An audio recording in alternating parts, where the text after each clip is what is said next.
Congolaises, Congolais, mes très chers compatriotes,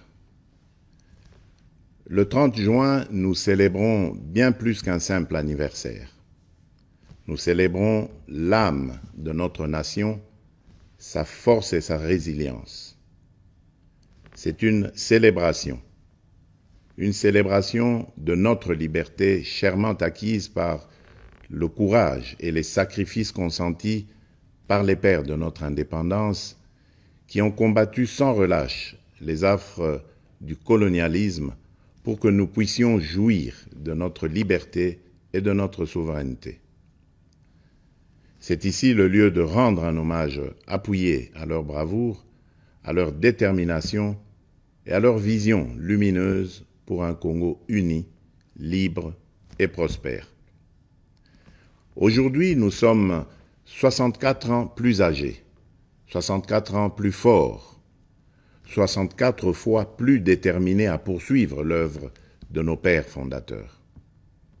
Le cheminement de notre nation nous renseigne que l'indépendance chèrement acquise est certes un choix délibéré de responsabilité, mais elle ne devient véritablement un acquis que lorsque nous en faisons un pari ambitieux, celui de la volonté inébranlable de tout un peuple d'aller toujours vers le progrès économique et social pour un bien-être durable.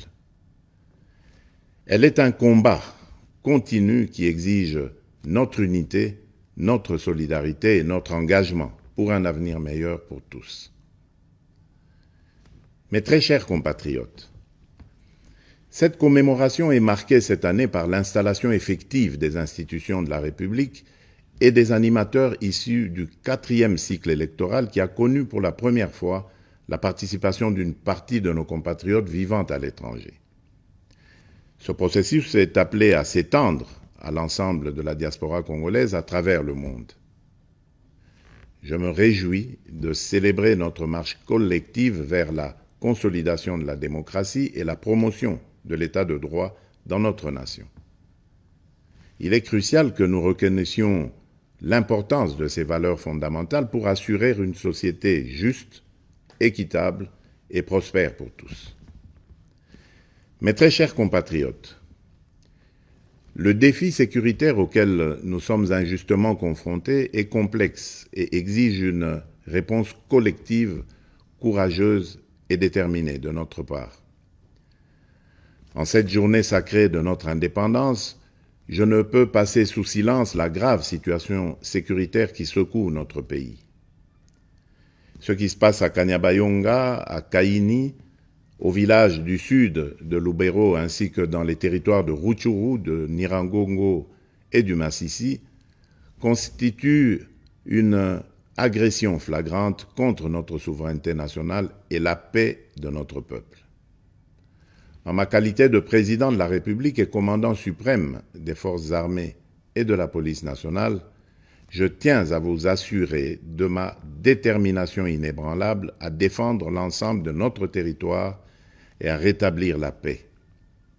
Nos vaillants soldats sont en première ligne et ensemble, nous triompherons de cette agression injustifiée. À nos frères et sœurs de Kanyabayonga et des régions avoisinantes, je veux exprimer ma profonde solidarité et ma compassion face aux souffrances que vous endurez. Votre courage et votre résilience sont une source d'inspiration pour la nation tout entière. Soyez assurés que je mets tout en œuvre pour rétablir la sécurité et protéger nos concitoyens. Je viens de tenir un Conseil supérieur de la défense élargi et des instructions claires et fermes ont été données pour la sauvegarde de l'intégrité territoriale de notre pays.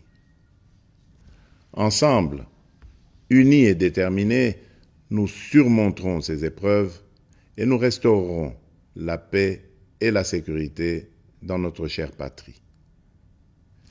Mes très chers compatriotes, les forces extérieures hostiles qui agressent injustement notre pays évoquent le prétexte farfelu des supposées exactions commises contre les communautés rwandophones établies chez nous. Les justifications brandies par les auteurs connus de cette agression sont manifestement dénuées de tout fondement.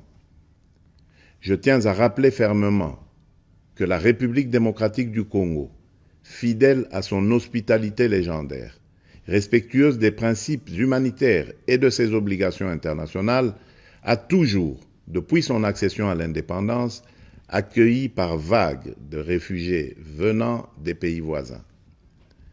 À titre d'exemple, la République démocratique du Congo a offert son hospitalité notamment aux communautés angolaises, burundaises et centrafricaines en raison de nombreux et violents conflits qui avaient secoué leur pays en son temps. Ces dernières ont toujours vécu en harmonie avec les 450 communautés autochtones et locales. La question des réfugiés est une préoccupation majeure pour notre gouvernement et nous la traitons avec sérieux, méticulosité et compassion. Cependant, le refus persistant de notre voisin de coopérer pleinement sur des questions essentielles, telles que convenues avec le Haut Commissariat des Nations Unies pour les réfugiés, complique la résolution de cette crise humanitaire. Prenant donc la mesure de l'héritage de notre indépendance, nous augmentons sensiblement les moyens de défense et de sécurité pour protéger avec plus d'efficacité nos frontières et nos populations.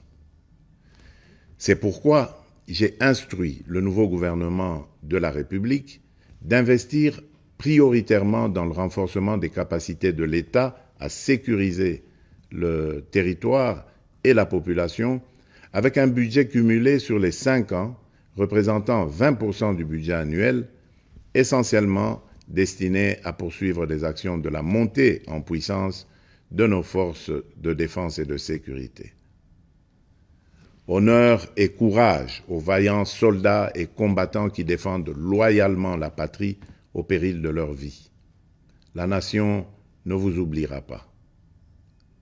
En cette période où notre nation est confrontée à des défis sécuritaires multiformes, j'en appelle à l'harmonie et à la cohésion de toutes les communautés pour unir nos forces, promouvoir la paix, le respect mutuel, afin de consolider la transformation socio-économique de notre pays. Debout, Congolais. Mes très chers compatriotes, les perspectives économiques pour cette année 2024 restent globalement favorables, malgré les défis persistants, notamment sur le plan sécuritaire. La croissance attendue à fin décembre 2024 devrait être supérieure à la moyenne de l'Afrique subsaharienne projetée à 3,8%. Certes, l'inflation et la dépréciation du franc congolais face aux devises étrangères pèsent sur les prix intérieurs. Mais, soutenus par des réformes économiques et des investissements massifs dans les infrastructures, les services et le secteur minier, les perspectives de croissance de la République démocratique du Congo pour 2024 restent optimistes. À partir de ces perspectives, je suis convaincu que la République démocratique du Congo est résolument engagée dans la trajectoire des pays à revenus intermédiaires grâce à la transformation de l'agriculture et de l'industrie. C'est pourquoi nous devons poursuivre les réformes, projets et actions initiées sous mon premier quinquennat qui ont produit des résultats positifs sur les structures de l'État et de la société.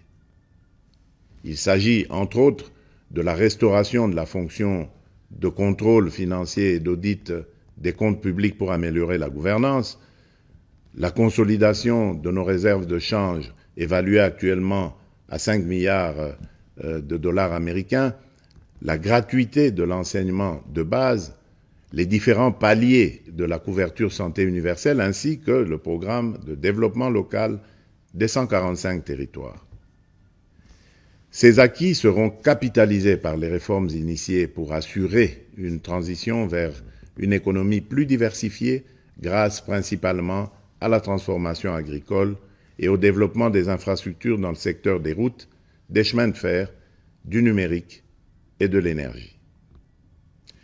Dans ce sens, j'ai instruit le gouvernement d'accélérer dès cette année 2024, le déclenchement de la deuxième phase de ce vaste programme minerai contre infrastructure qui va contribuer à la promotion du marché intérieur et à la création d'emplois. Pour illustration, ce programme d'infrastructure permettra de relier le sud et le nord du pays. Cela va non seulement consolider notre réseau national de transport multimodal, mais aussi améliorer sensiblement la qualité de la communication à l'intérieur du pays. De même, dans le cadre de l'amélioration de la mobilité dans les grandes villes du pays, je viens de lancer les travaux de construction de la route de contournement de la capitale Kinshasa, partant de la cité de Mboudi et débouchant sur la route nationale numéro 1 par Badara, non loin de l'aéroport international de Njili. Mais au-delà de ces efforts encourageants, je suis conscient des difficultés sociales que rencontre la majorité des Congolais au quotidien. En ma qualité de garant de la nation, je peux vous rassurer que cette situation me tient à cœur et que rien n'arrêtera ma détermination à y apporter des solutions idoines et urgentes.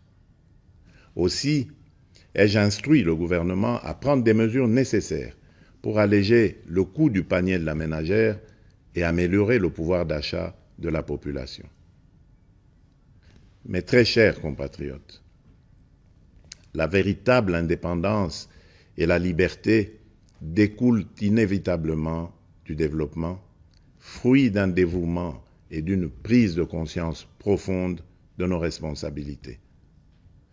Ainsi, en célébrant notre fête nationale, nous sommes tous interpellés à embrasser pleinement la maturité de notre nation et à assumer pleinement les devoirs qui en découlent.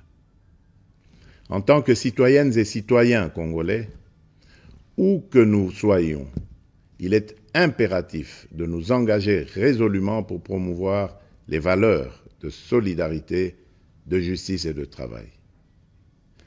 C'est en nous appropriant véritablement de ces idéaux que nous prendrons pour de bon le plus bel élan, comme nous y invite notre hymne national, et ce, en vue d'ouvrir la voie à un avenir radieux pour notre pays, lui permettant ainsi de prendre sa place légitime parmi les nations influentes du monde. Bonne fête nationale à toutes et à tous. Que Dieu bénisse la République démocratique du Congo, son peuple et tous ceux qui l'ont choisi comme pays de résidence. Vive la République démocratique du Congo. Je vous remercie.